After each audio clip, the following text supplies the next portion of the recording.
Hello and welcome into today's edition of the Arizona State Sun Devils Insider Podcast. My name is Kevin Hicks and I will be joining you every day from now on covering Arizona State Sun Devils football for SI. And I am so excited to continue to do this and give you some of the most informative, engaging content in the Arizona State media sphere. All credit to everybody else who's in the sphere. So many talented people that I can't even name all of them. Just props to them as well. And looking forward to a great football season ahead. As you can see below me, follow me on X if you get a chance, please, at KX_21. I will be attending practices in short order. We'll be getting footage of practices, press conferences, game footage, everything in between. So please give me a follow to keep up on everything Arizona State. All right, so today we might have a little bit of a shorter episode today. I'm not sure where it's going to go, but I did want to talk about college football 26. So, as you all know, or majority of you know, the NCAA football series ended at NCAA football 14 in 2013 because of Ed O'Bannon's lawsuit against the NCAA due to name, image, likeness. And they went on a hiatus for over 10 years before the NIL sphere was legalized by the NCAA, before schools were able to make deals with players. And now that players are able to monetize themselves, they signed NIL deals with EA to get into a game, and EA has full licensing rights for all 136 FBS universities, I believe. And everybody knows the first game came out last year, largely positive reception. There were some things that people wanted improved or streamlined. There were certain things such as people wanting high school to be an option in Road to Glory. If you don't know, that's the career part of the game, a lot like Madden My Career.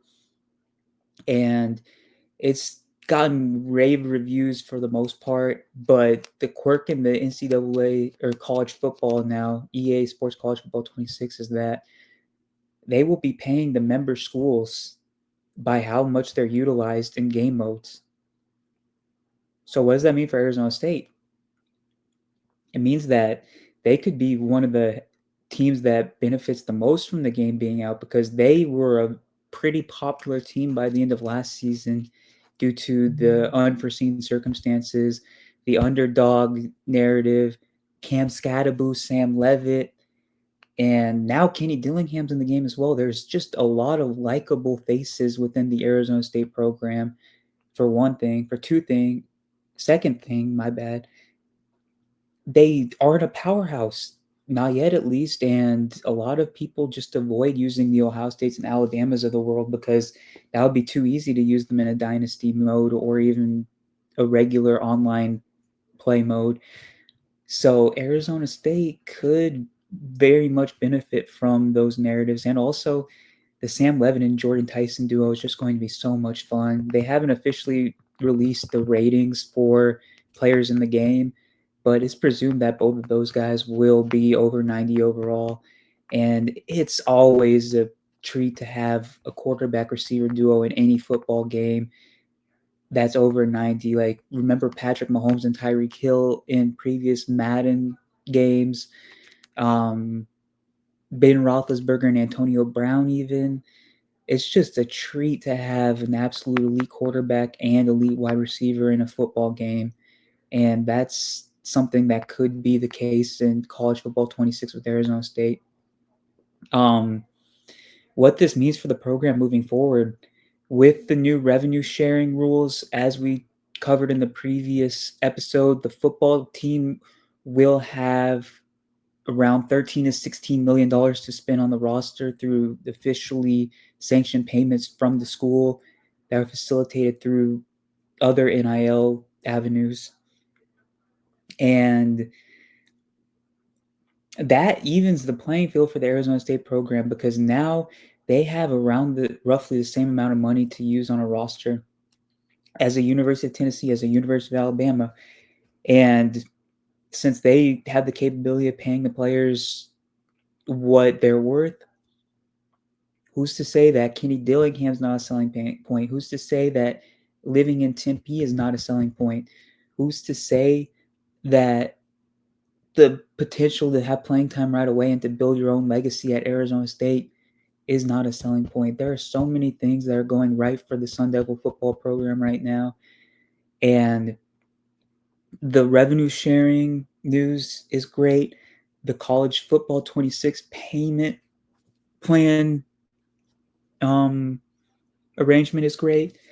And there's so much to look forward to for Sun Devil fans. It looks like there's a possibility that a Marcus Arroyo or a Brian Ward is hired this upcoming offseason in 2026 once that hits to be a head coach somewhere, because obviously they are two of the highest paid assistant coaches in college football now. Graham Rossini and Kenny Dillingham worked relentlessly to bring those two back. There's a possibility that both of them are gone after this season, depending on how it goes. But the position coaches are more than ready to step up and take over big roles. You have Brian Carrington, the DB's coach, that is doing an absolutely amazing job recruiting in Texas. His father, obviously, high school football coach in Texas still. He went to University of Houston.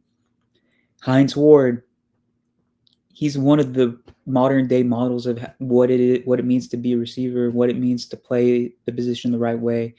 And it's extending to his wide receiver room in Tempe. That's catching the attention of a lot of athletes, and being getting to play for an NFL legend that's a position coach doesn't come around every day as an opportunity. So the wide receiver position looks to be in great shape moving forward into the future. Same with running back Sean Aguano. It can't be hammered down enough how great he's been in the role since taking over in 2019. He's coached Eno Benjamin. He's coached Rashad White. Chip Trainum had his best seasons as a collegiate athlete under him. Ex Valade had an insane season in 2022, one of the bright spots of that Arizona State team. 16 rushing touchdowns. And then obviously Cam Scadaboo and Kanye Udo out of Army looks to be the next in line. You got Jason Mons, the tight ends coach. Phenomenal job coaching Jalen Conyers and Shimon Mateer. Absolutely incredible. AJ Cooper, the linebackers coach. Phenomenal. ASU has one of the best linebacking cores in college football, not just the Big 12. And a lot of it is due to Cooper. And he deserves his props.